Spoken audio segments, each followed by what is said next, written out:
I have to ask you, Pete, about when we were kids, and I wasn't there. But wasn't there a story with you and Joey that you were at? Well, back then it wasn't Kmart; it was Grandway, I think.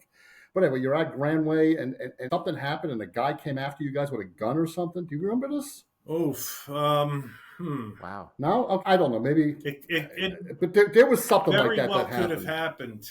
Very well could have happened. We could ask Joe. We'll ask Joe when we get him on. But speaking of Grandway, Yeah. why don't we just talk a little bit about how we used to make some money? Depends on how much you guys want to talk about. We've already pulled back the curtain on quite a bit. We're on the young and stupid, you know. Yeah. No. Hey, listen. Yes, It happened. young and I'm all stupid. right with it. As long as nobody. Hey, listen. By the way, you're gonna have to put a scroll on the bottom. All these stories are trademarked. But That's right. anybody watching That's this right. shit, don't be stealing it. All right. That's all I gotta say. That's right. Except if you want to put it in your book. But yeah. It was a brilliant scheme, right? Oh, yeah. Because we used to pick up All right, the receipts. let's go, Jim. No? Right from the All right, never mind. right from the top, Jim. Right from the top. Grandway was before Kmart took over Grandway. Okay. Basically, it took over that store, so it was just like a Kmart type of store. Yeah. Right. We were looking to make some money because we were kids and we had no money, and so the idea was we would wait in the parking lot. People would come out, they'd throw away their receipt, or you see receipts, kind of in the wind in the parking lot. You pick one up, you look at it, and then you would say, here's an item for, $10, whatever. So you look at the number, and then you would look at the department number. And so you would go to the department number, you'd look for the item that was $10, you pick it up, you take that, you walk downstairs or across the thing, you walk downstairs, you walk into the corner of the building where they had the returns, and you return it, and you get your money. Love it. It was brilliant. It was a brilliant, except for, now, forget it, there's cameras everywhere. But Yeah, not only the cameras, but the digital stuff. But yeah. All right. Yeah. So you mentioned the department. Now I'm going to really pick at your brain. Oh, I don't think I'm going to get this because that's all I remember. What? But go ahead. Okay. When you say we went and picked things off and looked, now I remember there was one specific department that we always wanted to go to. Oh, I know what it was. Oh, I know what it was. Remember that one? The ahead. albums, the record department. That's correct. Now, for double the money, Well, tell me what department number it was. Oh, no, there's no chance I'll get that. It was do you remember the number? Yes. 11. 9. I took a chance. It No was shit. 9. You should have given us a hint like the Beatles song. Yeah, or something, number right? Number yeah. 9. But yeah, So remember that guy in that? But Pete, remember that guy in that department?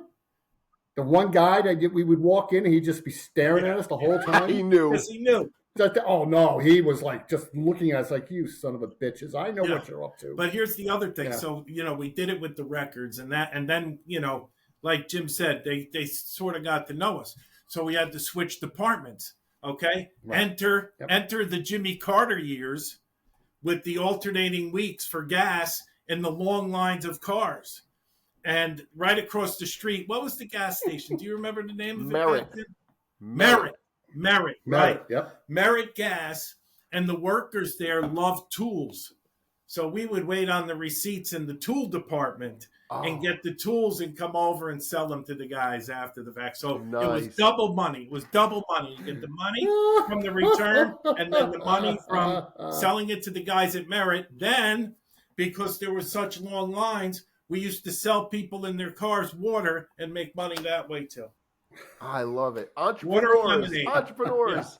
Yeah. Oh, yeah. Well, listen, it only snowed a couple of months out of the year. So snowing was our go-to for money. We would shovel and make some darn good money going over into the sections of Fairlawn that worked really well until they realized, I could put in heated driveways now. We lost half our clientele because that's right. Heated driveways.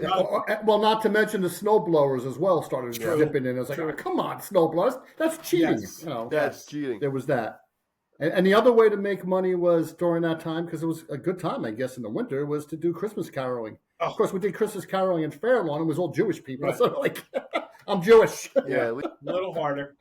Yeah, I love the entrepreneurial spirit, Yeah. And just to be clear for whoever's listening to this or watching this, we were spit poor, right? Yeah. So we were really scraping by. And I've mentioned this in a previous episode, Jim. With Aaron, I was talking about how poor we were and how we literally had a an uncle who was a brother, and he worked at an orphanage and stole things from the orphanage to feed us, right? And another time, Pete, dry pea soup. Erin told me the story about how, I'm not sure if you saw it, but Erin told me the story about how she was, Thanksgiving, you donate cans, whatever, and we had nothing, so I think they found like a can of peas or something, and she donated. She was so happy to bring this to school and have a thing to donate.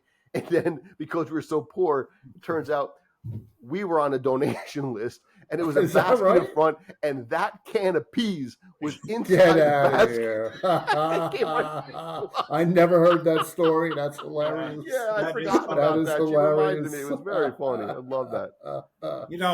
And the beauty of it is, I think we can all say, if it weren't for our mothers, man, because if you look at it, you guys are like one hell of a successful family. I mean, my God. I mean, you got a brother who's been authored I don't know how many times, all right? Yeah. Your older sister's a medical marvel.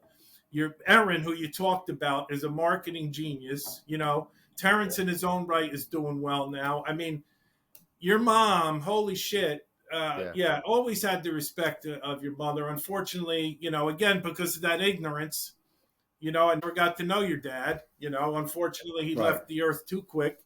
But I never, we never really got to know him. What did we know? We came home from work and went up. And Pete, I could try that same thing about he was our basketball coach at one point.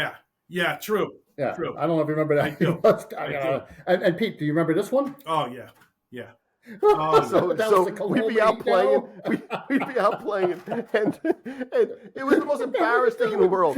My dad, who was in the military, he would come out to call us for dinner, and he would just stand there and pump his arm up and down like this for chow time. That's it. Jim, do you remember the time that we were up there at the park? And I might have mentioned this previously. And, it was always like, be home by dinner time, be home by, streetlights go off, that kind of thing. And we were late. We were all up there playing football. Pete, I'm sure you were there. And Dad comes storming with his big gate, just like you. Dad had the same kind of like big gate walking across. And you and I were like, we went ashen, like, oh shit, we're screwed. What's gonna happen now? Dad grabbed us by the hair. You here and me here, and lifted us off the ground in the very beginning. Of course, put us back down eventually, and carried us back out of the park like that. Unreal. Yeah, and Pete, I don't remember that one. I remember the other one with Bobby because we had cooked hot dogs. Right, and we undercooked them apparently. I don't know how he came out to know this. So he basically made us come home or something, and he forced us to cook hot dogs again the proper way. What the fuck, man? Why are you upset because we undercooked a couple of hot dogs? Oh wow, I never heard that one. Whatever. Before. Yeah, that's interesting. How do you actually undercook bologna? But yeah, I don't know, Pete. I don't know. Pete, I got to get this off my chest. Because you had this wonderful compliment about the McParland household. Same thing for you guys. And your mom, just such a rock solid saint. That woman, I have to say, I mean, all the praise in the world to her. I mean, your dad, because his struggles with his health, and your mom and what she did. With all you guys, I mean, it's just so super impressive. It just and not just all you guys, all the people outside the area. Yes, that still speak high because she was to everybody. Yeah. She's like a saint. Yeah, she was a tough saint. Yeah. She wasn't one of these saints. Oh, okay. Yeah, she was tough love. Yeah. Listen, she was. And every time I hear a John Denver song, I think, we sang that one on the way out of the funeral. But country roads. But she was the greatest person I've ever known, hands down. Oh. So there were times where special woman. She got mad at the older ones more than the middle and the younger one. She just didn't have. Didn't have the energy. The older ones. Well, that's always how it happens, right? That's why you don't want to be the oldest. The older ones condition them. Yeah. Yeah. Very much so. Plus, Jim, thank you, by the way. I tended to just kind of stay out of the way. I just kind of stayed out of the way. Like that story I told you in the fire. I just went out on the roof, Yeah. Plus, you had angelic friends, so that kind of helped you. You had very nice friends. So, Just stay away from those. Just stay away from those twins. Everybody said that. My parents were the same way. They were. Anybody but them. Jim, are you clicking or something? Are you banging on something there? Oh, I'm sorry. I'm clicking my glasses. He's such a pain in the ass.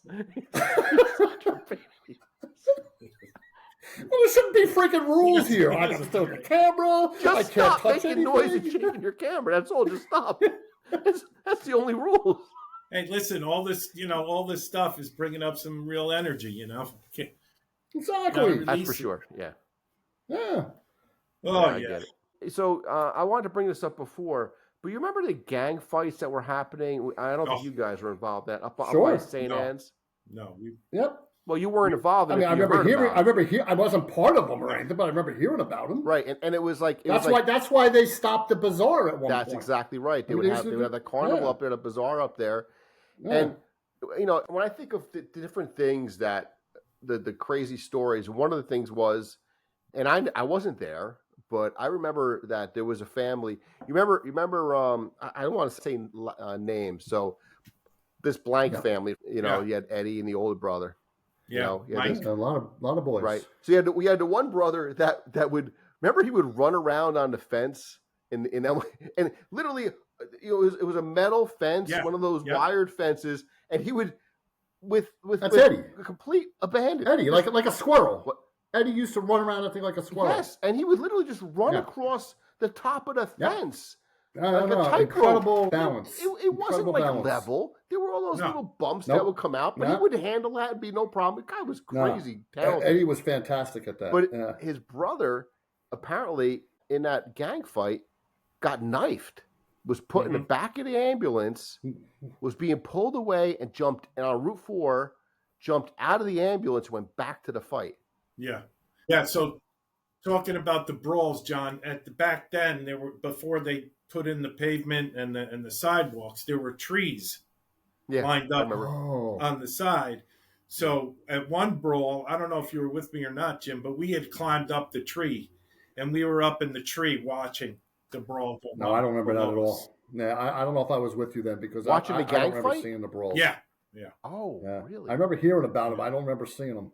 Wow. Yeah, it was just one time, but I do recall that specifically. I had the worst thing that I ever did in my life. Okay, the only time I ever upset my mother. Oh, no way! First of all, stop. I gotta call bullshit right there. No, BS. Fucking way! It's the only time. Come on, Saint Peter. No. Saint Peter is one discretion. No. The only time she looked at me with disgust. Oh, okay, she got mad at me. Okay.